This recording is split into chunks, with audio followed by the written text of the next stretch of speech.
The whole family went to Illinois. You know, that's why you went to Illinois. Your cousins, you had to go to Illinois. Hi everyone, so this video is about UFI Architecture Alumni event held at AIA convention. I had many casual interactions and wanted to share their stories with you guys. So stay tuned to know about their experience at UFI. A real memorable time was Joe Eschrick was our Plym professor, and he would be in our studio during the day with all the faculty and stuff, but in the evenings he made all the faculty go away, and he invited all the students back to the Plym house, and he was working on embassies all over the world, and he would roll out the drawings and share with us the issues that he was dealing with at that time, and that was really inspiring. What they miss the most? It was like my experience in studio was always kind of met in the fall with the band practicing out on the South Quad, and one of the things I really enjoyed was some of my friends from studio and I would go down as they were practicing, and we would mock band march around them, and just to kind of get a rouse out of them, and to say, hey, everybody's like playing frisbees and instruments, and we're in studio, just working. But we did that over and over and over, where we became known to them pretty well, and that was like getting into those encounters. I think is pretty fun, so I would say stuff like that, And advice for students? Students would be to really push the envelope. Don't get too hung up on rigid things like whether or not it can be built or not. It's about learning how to develop an idea and to express it graphically. That's what's really important. For me, so far the conference is going really well. I've been able to kind of connect with a lot of different Illinois people in different capacities. Yesterday was a pretty exciting day. One of our alums, Cheyenne Hussar, was doing interviews and had a podcast with 12 different firms here representing the Small Firms Exchange. Last night I got to go to the AIA Awards reception where two of our awardees right back here, who just walked in, yes, Ryan and Vlad, won an AIA National Design Award for a small project. And we also, and we have another one that we ran into, David Eisen, who won a AIA National Award for a housing project.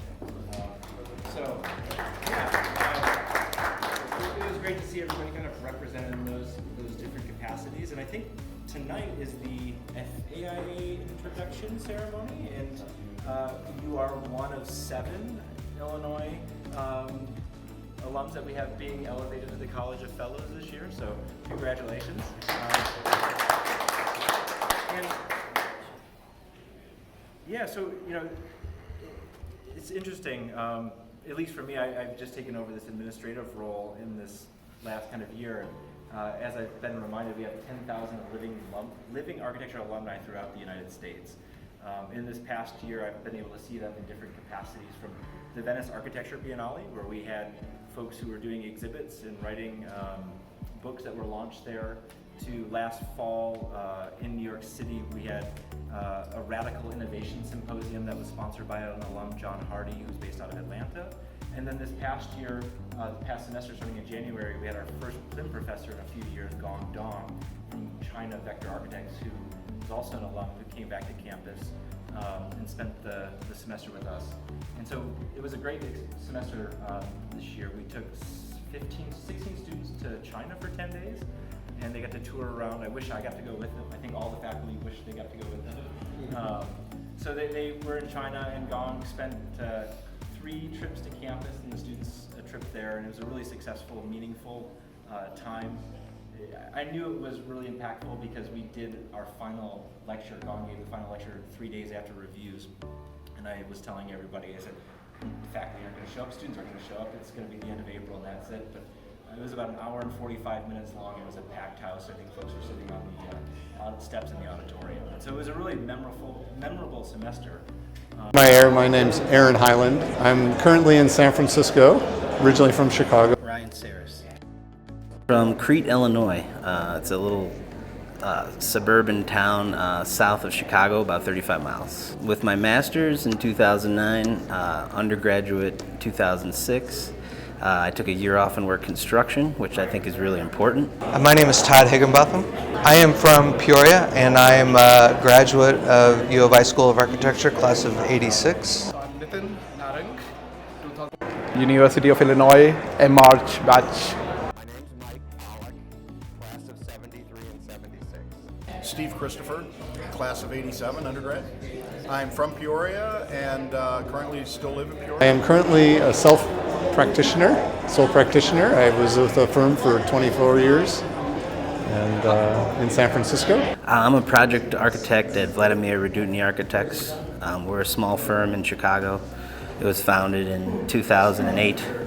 I'm with Vladimir Radutny, who is also an alumni, and another alum as well, Fanny Hotan, who was an international student from the Versailles program. I am currently a project manager and associate with Bailey Edward Design. I live in Burbank, and I am a publisher of video games.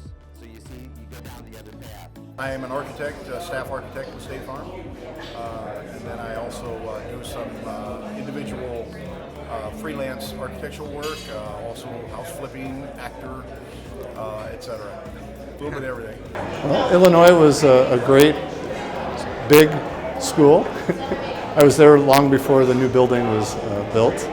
I think my most memorable time was that the Flag Hall studios were never dark, and I was in there most of the time. I really enjoyed my experience at U of I. It was, you know, a life-changing thing, really. Just getting out of high school and heading to college was a big deal. Not knowing exactly what architecture was or what I was getting into, I was there. I had some kind of purpose, and the experience of kind of growing into your own and understanding like commitment in architecture and design and the poetry of space and light, and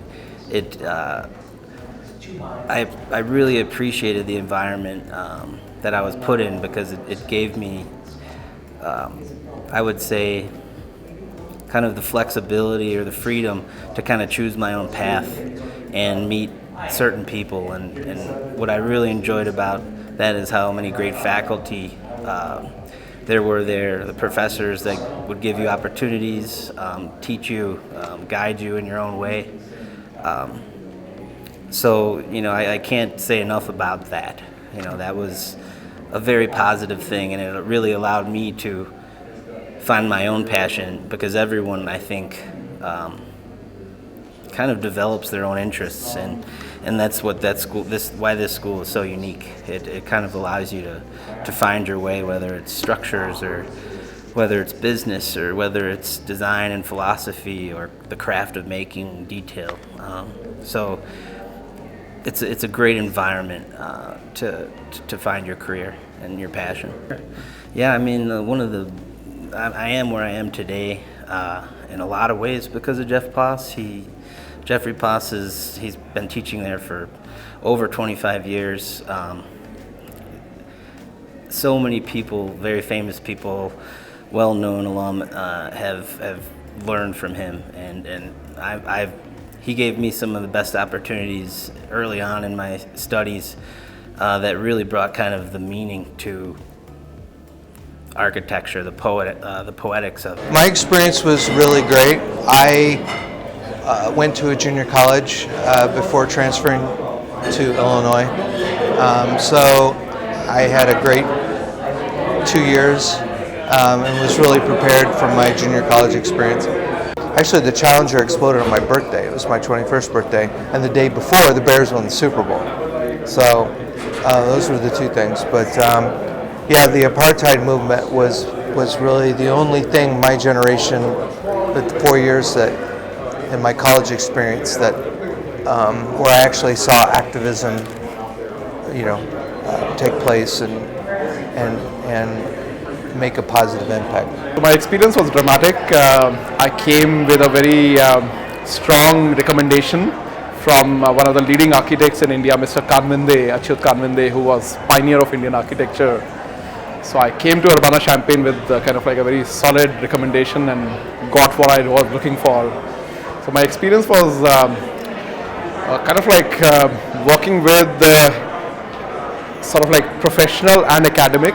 What Urbana-Champaign offered was like strong connection to Chicago, which is like the best part of the program. So we could go to SOM's office, Perkins and Will, and kind of like the interactions we had, and contributed to our final projects, which became like fundamentals of our practice. Like even now I refer to those projects. So I think that's the best part of like Urbana-Champaign, how it handles like combining academia and profession. So my most memorable thoughts of Illinois were the student union and where I met my wife. But what I also remember about Illinois was that we'd go to the movies at the auditorium, and at the time, the Rocky Horror Picture Show had just come out a few years ago, and all the students would go wild, jumping up and dancing in the aisle. Now, architecture was great. I remember those years too. I was the assistant to Garde Ding for 3 years, and we restarted the Ricker Reader. So that was my claim to fame at the time. We started the weekly newspaper. It was an awesome experience. The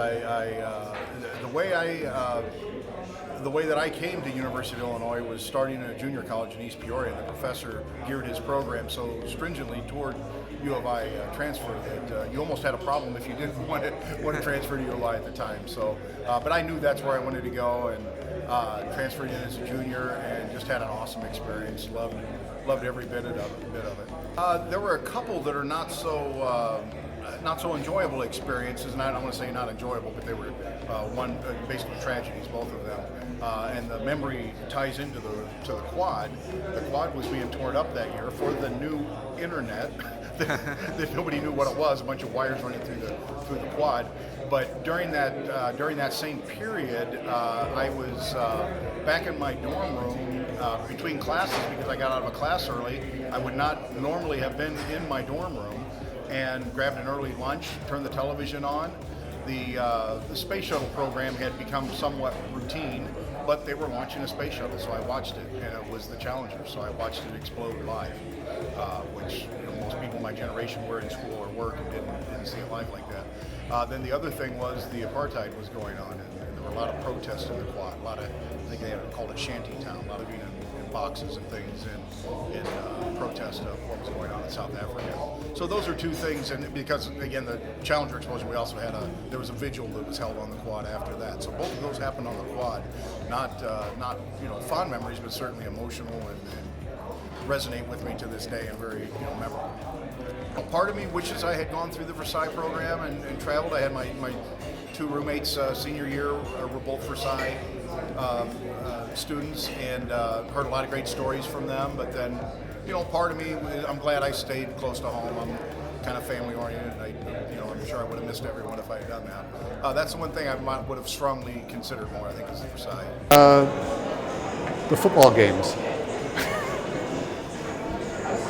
No, actually, a real memorable time was Joe Eschrick was our Plym professor, and he would be in our studio during the day with all the faculty and stuff, but in the evenings he made all the faculty go away, and he invited all the students back to the Plym house, and he was working on embassies all over the world, and he would roll out the drawings and share with us the issues that he was dealing with at that time, and that was really inspiring.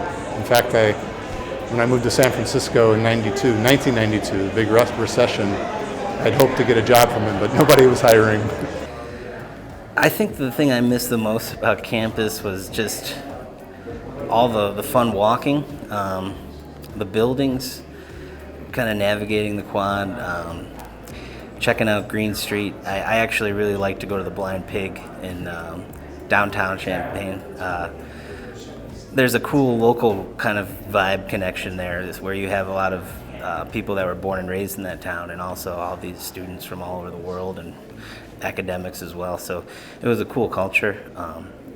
I also really liked the and maybe this is one of the things I miss the most, but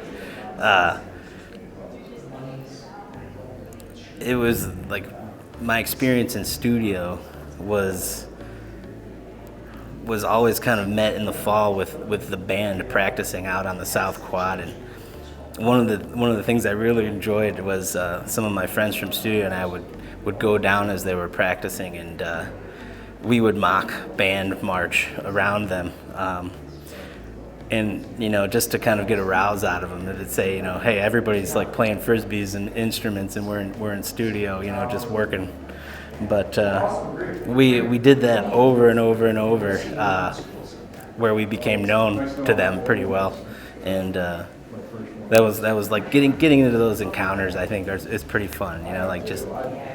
So I would say stuff like that, At the time, it didn't seem so great, but I really miss the studio moments, those moments with classmates that at the time didn't really seem like much. But I also miss those opportunities that were lost and really interacting with each other. I miss that. So actually, I keep going back. Like I have been back 2 times because I miss kind of like those small coffee shops, the bars, and like my life on the Green Street, and even like the small little corners of our architecture building, which remind me of like those times we had like such a quality time we spent together. I miss everything. Yeah, it was great. I would have stayed there forever if I hadn't met my wife and I would have been a professor of architecture. That's a tough question. I mean, I miss the people probably. I made a lot of good friends through college, and I'm not in touch with most of them. And there are a few that I get the opportunity, especially at the convention, to reconnect with, and on Facebook. That's been a great way to reconnect as well. Yeah, just work hard and think about how you can pass on what the opportunities that you've been given. Find a way to pass that on as you move forward. Yes, I took design studio way too serious and was too rigid. So my advice is like it's kind of like a school where you'll get a lot of like focus because it's no distractions around. So if you can make use of that location, you drive like 10 miles, there's nothing, it's like all cornfields. So you're like it's all in there. So if you're in the architecture building, make use of like people around, interact with them very closely. I made some of the best friends out there, and with professors and like everyone, we were very close. Because after that, I really I went to another institution. I went to Columbia in New York for like a semester as a Fulbright fellow. I realized like when you have too much happening around, you don't get to build those strong relationships. So I think that's the best part. Like we are here together today and still feel like I can very much connect with everyone, and it's a great, so I think make use of the location. Get the dual MBA because you never know what path you might go down. Do what the professors tell you, but also do your own research on what would be best for your career. You never know where it will lead you. I certainly didn't expect to be in a corporate environment. So although I'm practicing architecture and doing as much of it on the side as I would, I'm mostly hiring architects and overseeing their work. So we've had other people that I've talked to here today that have other careers that are not really related directly to architecture, but their experience at U of I and their experience in architecture has prepared them for those roles. So keep an open mind when you're looking for a job, and realize that architecture can open a world to you in many careers, not just the traditional ones.